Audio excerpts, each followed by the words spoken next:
What is happening, everybody? It's TJ here from Dream Diecast Cars, and I know it has been forever since I've put out my last video, but I'm finally back, so let's not delay, let's get right into it. And as I'm sure you guys already know, today I'm going to be doing a review of this Ferrari F12 Berlinetta made by Hotwheels Super Elite. And as usual here on Dream Diecast Cars, we will begin this video by talking about the front of the car. Now, of course, one of the first things you'll notice on the front of this model are the lights, which are done beautifully. There's a nice clear plastic right here, which replicates the glass very nicely. And then you can see a little line of LEDs there, which is done well. And then the bulb in the middle, which is also done perfectly. Then when you look at the middle, you'll notice that this car has two badges, as it should. The top one is simply a sticker, however, it is indented in the model, so that looks pretty nice. However, I like the bottom one much more because it is made out of a real metal, so it looks perfect. Now, as a lot of you guys know who have watched me for a while, I like to point out very specific details on the model cars. However, with this one, I'm just going to tell you guys to just take a look at the front of this model. It looks beautiful. Everything is copied perfectly as it is on the real car, and it just has that beautiful, aggressive look that an F12 would have in real life. Now though, let's move along onto the side of this model. When you look at the wheels, you'll notice that the tires are made out of rubber, as they should be. However, the rims themselves are only made out of plastic. But you know what? I really don't mind this because they're replicated so nicely that from far away you can't tell, and honestly, even up close, they just look perfect to how they actually should. And then if you look really close at the wheels, and I know that it is hard to see, you'll be able to see that the discs do move through the calipers as they should. Then when you look right next to the wheels, you'll notice that there are two badges. The top badge is obviously the famous Ferrari shield, which is copied very nicely. However, when you look close up, you can see that it is just a sticker, which I don't like very much. However, from far away, it is extremely hard to tell, so it's not too bad. Then the badge that you see lower down on the car is, of course, the Pininfarina badge, which is copied beautifully. All the lettering is done perfectly, and the badge is made out of real metal, so it pops out and it just looks perfect. When you look at the door mirror on the side, you can see that Hot Wheels even did this part perfectly. On the real F12, there's a little groove right here, which makes the car more aerodynamic, and Hot Wheels added that in. And I really respect them from that, because from far away, even if you're a real car guy and looking close up, you wouldn't really recognize that it was missing, but they still put it in, and it just makes the car look perfect. And now that we're done with the side of the car, let's move along to the back, which I think is a part that Hot Wheels did very nicely. You can see that the brake lights are done very well, with that red tinting on them. And then in the middle, you can see that the reverse light is also done almost perfectly. The Ferrari badge that's higher up on the model is done very nicely. It's copied perfectly to the one from the real car. And just like the Pininfarina badge on the side of the model, this one is also made out of real metal. Then when you look lower down, you'll notice yet another metal prancing horse badge, which is extremely similar to the one on the front, just a little bit smaller. And I really like that they did this one on the back the same way, because I thought the one on the front was done perfectly, and this one is too. Then when you look at the exhaust, you'll see that it is made out of plastic, which makes it look a little bit cheap, but it's really not that big of a deal for me, because from far away it looks really nice. It's only when you're really focusing on them that you might think that metal would have looked a little bit better.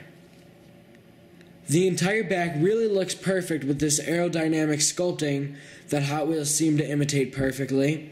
And in the middle, you'll notice that it does include the diffuser, which the real car has.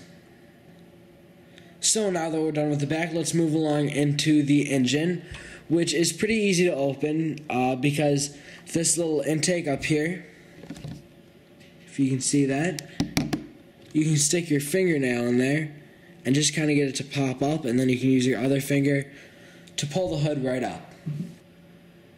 Then when you look under the hood, you'll notice that Hot Wheels really didn't have too much to copy because just like on the real one, all you really see is the main engine block and then this little badge up here. However, Hot Wheels did a perfect job replicating what was on the real one, so that's very good. You can see these beautiful metal stripes and another metal Ferrari badge, which looks great. And Hot Wheels also did this logo in the front very well. So now with the engine out of the way, let's move along into the trunk. Hot Wheels replicates the almost hatchbacky looking design of the trunk that the real F12 has, which is a good thing.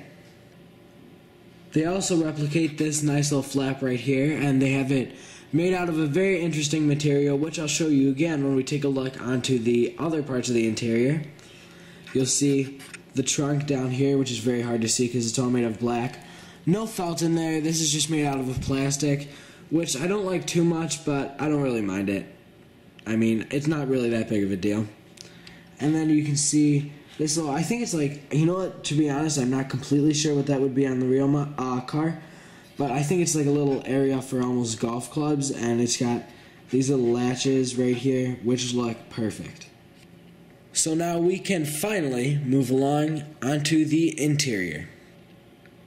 Right when you open up the door, you'll notice this little door sill down here, which I don't like very much because it's just made out of a plastic, which doesn't really look or feel that great when you're like touching it. And you'll notice that the word Ferrari, or the name Ferrari rather, is carved into it, but that really also doesn't look too good because that whole part is made out of plastic. The steering wheel, however, unlike the door sill, looks perfect. You can see how it has Ferrari's kind of Formula 1 style steering wheel with all the buttons on it. That looks perfect. The badge in the middle looks great. You can see the paddle shifters. Everything looks bang on. Then right here is where you would usually have felt. However, it's that same material that the trunk had, and that little flap up there. And I kind of like this because even though it's not felt, it looks like it's kind of more replicating a matte, and it has a very interesting texture to it. I think Hot Wheels actually did a very good job with that.